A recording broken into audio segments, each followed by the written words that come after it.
appear in every facet of Caroline's life, guiding and worrying over her, cajoling and encouraging, censorious and generous, or in turn demanding and threatening as they tried to force Caroline to live as they wanted her to. It is an altogether familiar world for modern women, one that the women in our lives create through their very presence.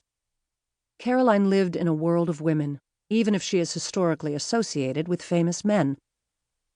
There is such joy and strength in female friendship, and it is that joy that we can see in every facet of women's lives during the Regency, and similarly, that joy and connection that are all too frequently left out of the greater historical narrative. It is touching to see echoes of that care and closeness we crave today in historical sources, like the famous Duchess of Devonshire's sweet poem to her niece, the eventual Lady Caroline Lamb, née Ponsonby. To Lady Caroline Ponsonby, with a New Year's gift of a pencil. Fairy, sprite, whatever thou art, magic genius waits on thee, and thou claim'st each willing heart. Whilst thy airy form we see, take the gift, the early year shall for thee in splendour shine. Genius gives it, do not fear. Boldly mould, invent, design. Georgiana and Caroline are both famous for their scandalous love lives and social antics. But in this poem, all that melts away, and we see something far more intimate and honest. It echoes through time, reminding each new generation of the gift that can come when someone sees you and believes in you. And it reminds us of the humanity that we sometimes forget in the greater historical narrative.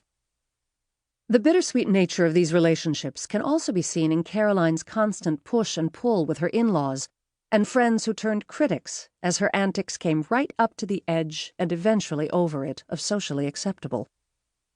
Caroline has been called shameless and hysterical for her refusal to go quietly into the night when Byron was done with her. In actuality, her struggle to wrest control of her story from all those who would misrepresent her is familiar to the women of the 21st century. In her rejection of social norms and polite society, we see glimmers of Elizabeth Warren's famous "nevertheless she persisted" attitude. And like our heroines of the 21st century, Caroline was a complicated woman who made mistakes. In that, she had many contemporary examples, including her own aunt, Georgiana. The famous Duchess of Devonshire died in 1806, before her friend George IV officially became Prince Regent. But Georgiana's fingerprints can be seen all over the Regency. She was a friend and, more important, patron of any number of the women in this book, as illustrated by the famous portrait commemorating her friendship with Anne Damer and Elizabeth, Lady Melbourne. Elizabeth, Lady Melbourne, was also Lady Caroline Lamb's mother-in-law. Connections everywhere, binding disparate women into remarkable networks.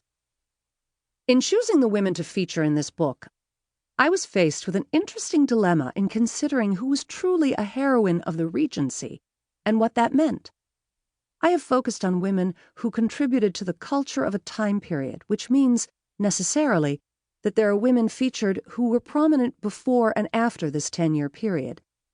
I would argue strongly that if we discount those who come immediately before and after, we lose something essential in our understanding of women at this time. Indeed, we lose the very essence of what is so remarkable about the women of the 19th century, the connections they created through friendship, family, talent, and intellect, and the way they fostered their own ambitions and those of other women through careful patronage and targeted support. The Regency era of our imagination isn't simply 10 years. It's actually a much broader period, blending with the Georgian and Victorian on either end. And the truth is that there are hundreds of women who could be included in this book. I'm often asked why the Regency is so perennially popular. What exactly about this tiny time period grabs and holds our attention? I would argue that one part of the fascination is in the struggle of a society seemingly ruled by a strict social code, while in actuality the most famous and celebrated of the time are those who flouted those rules. And no one more so than the women in this book. They lived life on their own terms and made the rules bend to accommodate them. They built careers.